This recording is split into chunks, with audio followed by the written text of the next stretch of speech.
जी, नमस्कार मित्रों और गुड इवनिंग आप सभी को अभिवादन।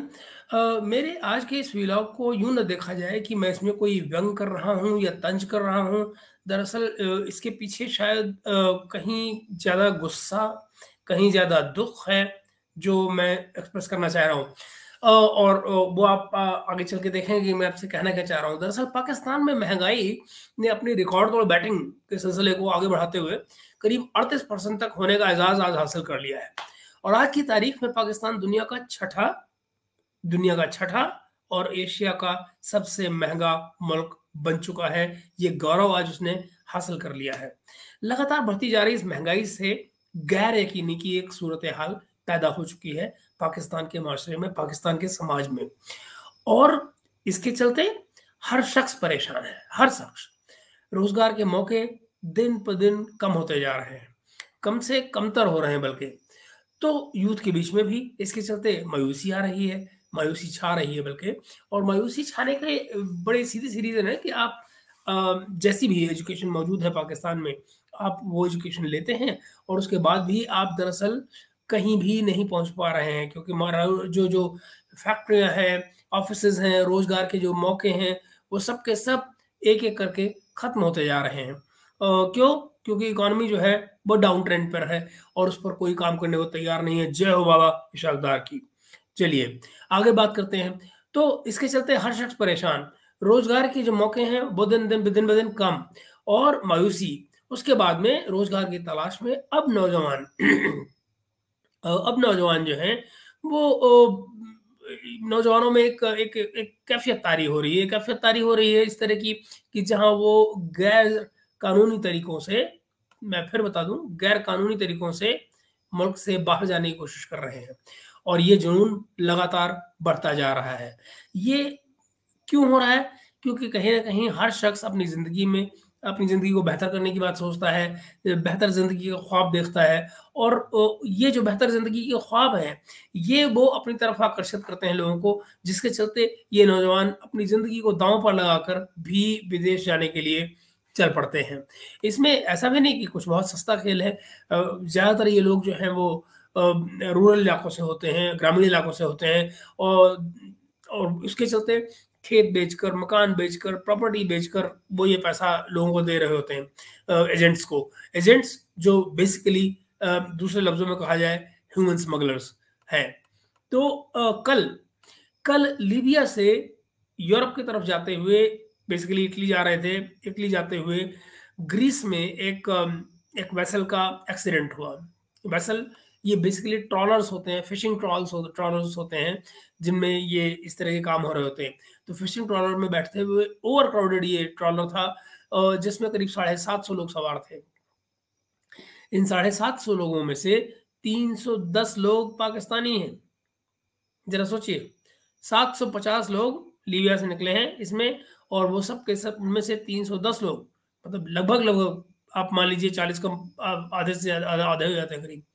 तो 750 में से 310 लोग पाकिस्तानी और कुल अब तक ये जो फिशिंग ट्रॉलर है जिसमें ये 750 लोग सवार थे, वो सिंक हो गया है, डूब गया है। उसमें से 104 लोग बचाए गए हैं। 104 लोग जो बचाए गए हैं, उनमें से 12 पाकिस्तानी हैं कुल। 104 में से 12 पाकिस्तानी। बाकी 298 पाकिस्तानी इस हादसे में मारे जा चुके हैं। ऐसी खबरें आ रही हैं। I am really sad about it. It's tragic. इन इन मारे गए नौजवानों में दोस्त अधिकतर पाकिस्तान ऑक्युपाइड कश्मीर से हैं।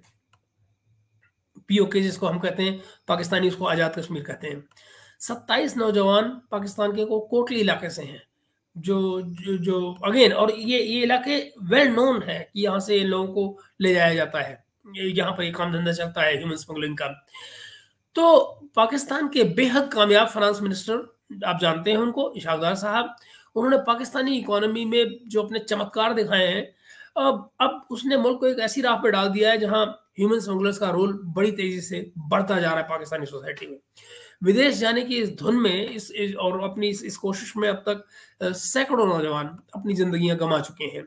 इन इन इन इन, इन, इन अब क्या कहा जाए, जो जो जो तलाश करने की जो पाकिस्तान के सिस्टम में अगर आप कारण तलाश करेंगे कि भाई ऐसा क्यों होता है, तो आप पाएंगे कि दरअसल इसके तमाम जो पाकिस्तान की जो जो सिस्टम है पाकिस्तानी पाकिस्तानी सिस्टम के तमाम सेगमेंट जो है वो इसके लिए जिम्मेदार है।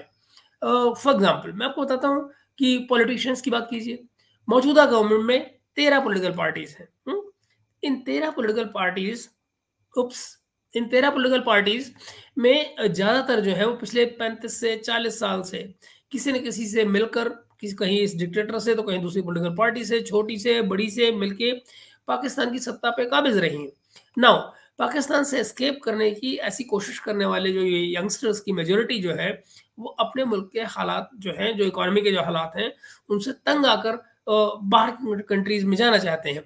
बाहर की कंट्री में जाना चाहते हैं इस मुस्तकबिल की तलाश में कि जहाँ पर वो अपने परिवार के लिए, अपने घर के लिए कुछ बेहतर कर पाएंगे।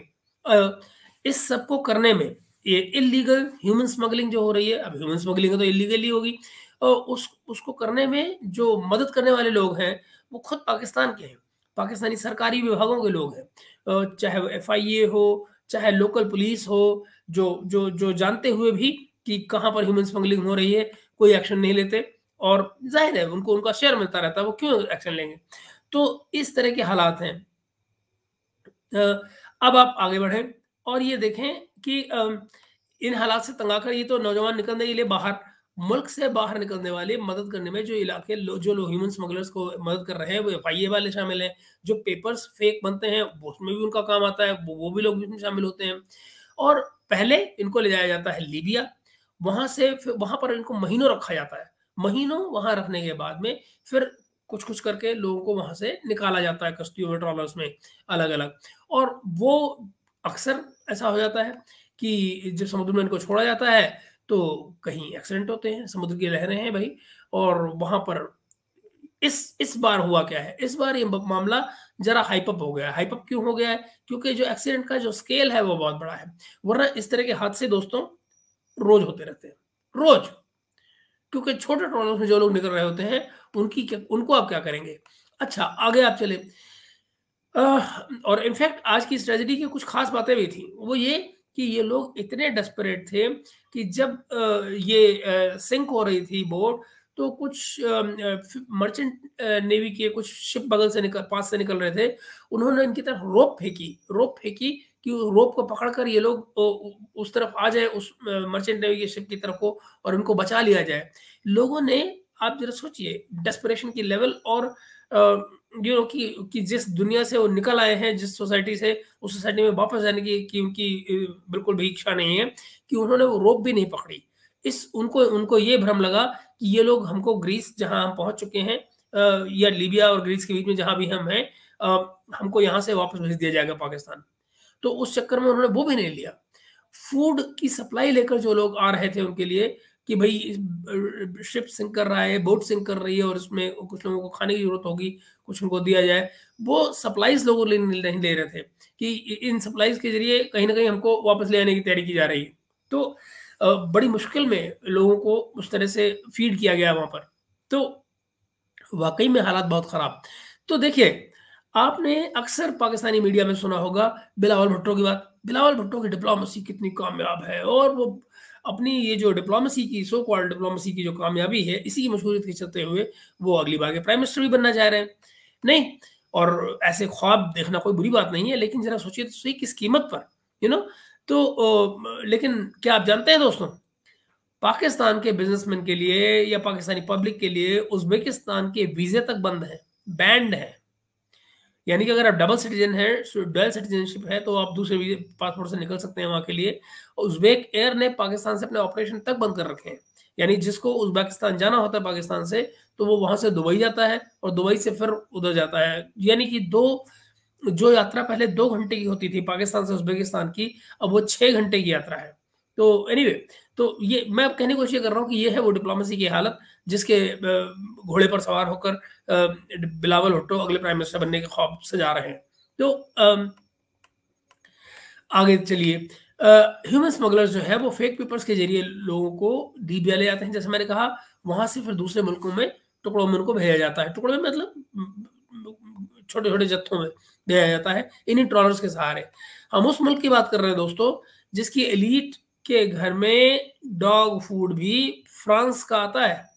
यानी अभी जब पाकिस्तान में ये जो हमारे शाकदार के आने के बाद में इंपोर्ट बैन लगा चीज़ों पर, तो पूरी मुहिम चली ट्विटर पर एंड अदरवाइज कि लोग एक जो पाकिस्तानी एलिट थी चिल्ला पड़ी कि हमारे डॉग्स एंड कैट्स का खाना कैसे आएगा। और कैन यू बिलीव इट, ये खोला गया है।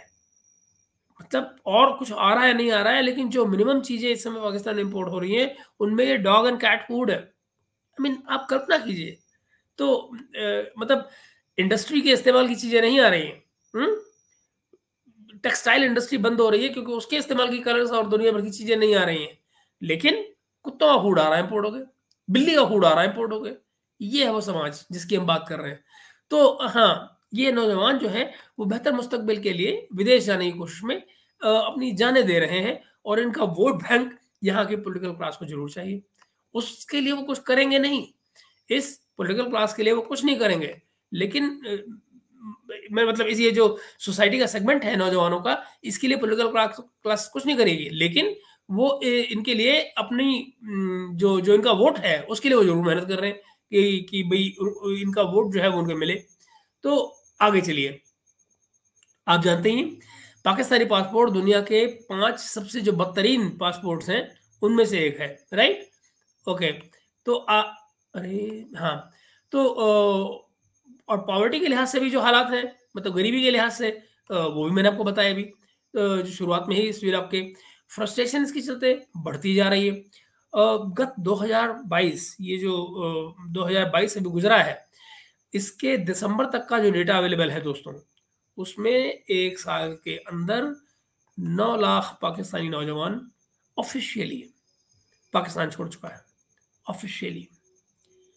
तो अनऑफिशियली कितने छोड़ रहे हैं और उस प्रोसेस में कितने मर गए हैं, कितने समुद्र की लहरों में डूब चुके हैं, ये गिनती बड़ी मुश्किल है। खैर किसी किसी भी सिविलाइज्ड सोसाइटी में दोस्तों अपने सिटीजन को, अपने नागरिक को सबसे कीमती एसेट समझा जाता है, नहीं? लेकिन पाकिस्तान की 75 साला जो ये हिस्ट्री है, इसको अगर आप देखकर ये बात कहना चाहें तो बड़ी मुश्किल होगी, क्योंकि ऐसा कहीं लगता ही नहीं कि उन्होंने अपने सिटीजन को अपने सिटीजन को, पाकिस्तानी को कभी इम्पोर्टेंस दी हो, उसको कभी असर की तरह से देखा हो। ये बात सब पर लागू होती है, चाहे सत्ता में पॉलिटिकल पार्टीज रही हो या मार्शल लॉ रहा हो। किसी ने भी इनके लिए कुछ नहीं करने की कोशिश की।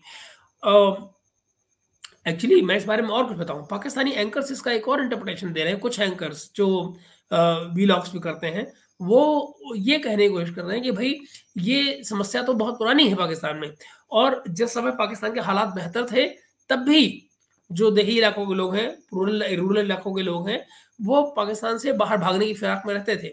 ऐसे कैसे होता है भला? आप मुझे बताएं, बाहर जाना कोई बुराई नहीं है, लेकिन आप अनऑफिशियली क्यों जाएंगे? अच्छा, फिर कहते नहीं उनके पास नॉलेज नहीं होती, इन्फॉर्मेशन नहीं होती, कैसे जाएंगे? तो ये इन्फॉर्मेशन देना किसका काम है? ये इन्फॉर्मेशन आप एजुकेशन के जरिए लेकर आते हैं ना। एजुकेशन देना किसका काम है? किसको बताना होगा, उस पब्लिक को इन्फॉर्म करना होगा कि अगर आपको विदेश काम करने के लिए जाना है तो ये ट्रेनिंग लीजिए, ऐसे जाइए, ये करिए या वो करिए। तो मतलब बेसिकली ये सब के सब जो है वो गुडी-गुडी खेलना चाहते हैं। ये उन प्रॉब्लम्स को डायरेक्टली एड्रेस नहीं करना चाहते। आप देखें लोकल पुलिस को मालूम होता है कि कौन से नेटवर्क यहाँ काम कर रहे हैं जो ह्यूमन स्मगलिंग में शामिल है। कोई कोई काम नहीं करता उसके लिए, उसके अगेंस्ट कोई उनको अरेस्ट नहीं करता है। ठीक वैसे ही अलग-अलग किस्म के मलिक रियाज हैं, यू नो। तो मलिक रियाज तो चलो टीवी सेंटर्स को टीवी चैनल्स को विज्ञापन दे देता है, अपने एड्स दे देता है, जिसके लिए वो चुप रहते हैं। लेकिन ये पुलिस, ज़ाहिर है उनको उनको पीछे से पैसा मिल रहा है। जो गैंग्स ऑपरेट कर रहे हैं वो कहीं न कहीं उनको अपना कट दे रहे हैं, जिसकी वजह से वो चुप रहते हैं और उनको ऑपरेट करने देते हैं या उनको इवन प्रमोट करते हैं, कौन जाने। ये सब ये सब जानने के बावजूद सरकार कुछ नहीं करती है। इनको फैसिलिटेट करने में पाकिस्तान के डिफरेंट जो गवर्नमेंट डिपार्टमेंट्स हैं वो भी शामिल होते हैं। एफआईए जैसा मैंने बताया उसमें से एक है। बहुत दिन नहीं हुए अभी जब पाकिस्तान की जो हॉकी टीम है, female hockey team, women hockey team, उसकी एक खिलाड़ी भी इसी तरह से एक ट्रॉलर में पाकिस्तान से भागकर जाते हुए डूबी थी। शेमफुल, पाकिस्तान के अखबारों में हेडलाइन आई, सब कुछ हुआ, लेकिन आगे क्या हुआ? कुछ भी नहीं। आज आज पाकिस्तानी जो वो है पाकिस्तानी सरकार, प्राइम मिनिस्टर ने इसका नोटिस ले लिया है। नोटिस मतलब कितने पाकिस्तानी अब तक मर गए, किसी ने नोटिस नहीं लिया, आज नोटिस ले लिया उन्होंने। और उस नोटिस लेने के बाद उन्होंने किया क्या? 4 मेंबर्स की कमेटी बनाई दी।